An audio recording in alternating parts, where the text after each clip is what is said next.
हम झारुक मिनी सब गोटे सादर प्रणाम करै छी।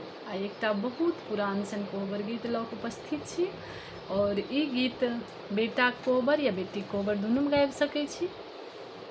आप सुनाबी और केहन लगैए जरूर बताएं। सोने अंगूठी में लाल नगीना शोभेला, सोने अंगूठी में लाल नगीना शोभेला, हे सुंदर दुल्हा के हाथ शोभेला, हे सुंदर दुल्हा के हाथ शोभेला।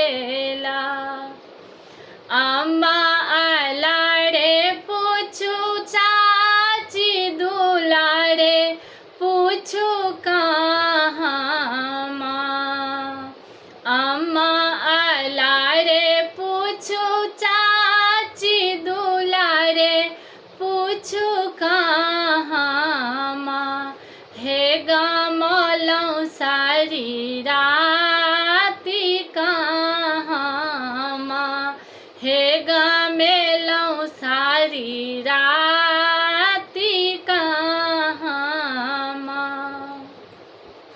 तोहरो से सुंदर अम्मा सासु हमारी है भोरे उठी, तोहरो से सुंदर अम्मा सासु हमारी भोरे उठी, हे खुआबे दूध भात नीत उठी, हे खुआबे दूध भात नीत उठी।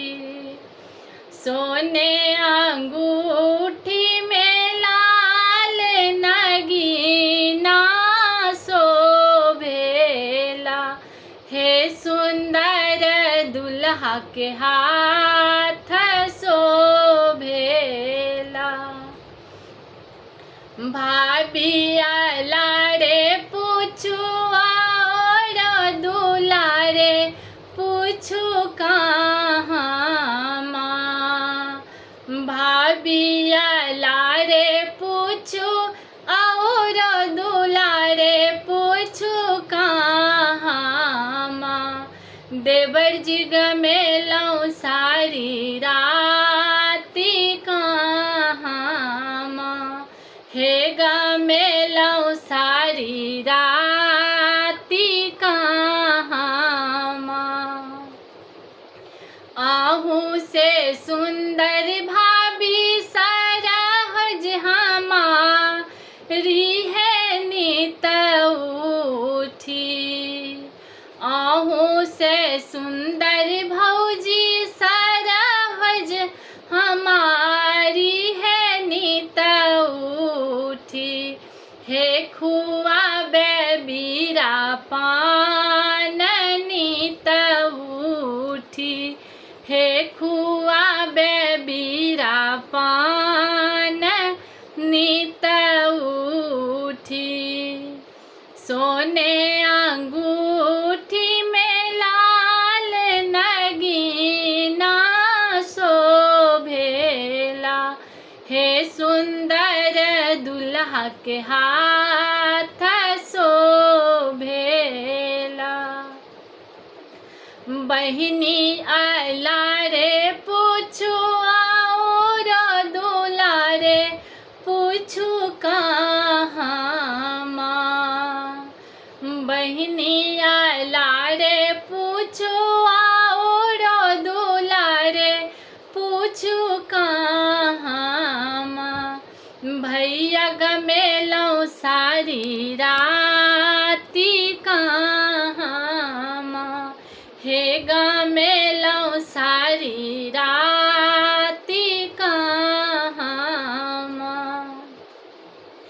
आहू से प्यारी बहिनी साली हमारी है नीत उठी, आहू से प्यारी बहिनी साली हमारी है नीत उठी, हे लगाबे फूल से जनित उठी, हे लगाबे फूल से जनित उठी। सोने अंगूठी में लाल नगीना शोभेला, हे सुंदर दुल्हा के हाथ शोभेला, हे सुंदर दुल्हा के हाथ शोभेला।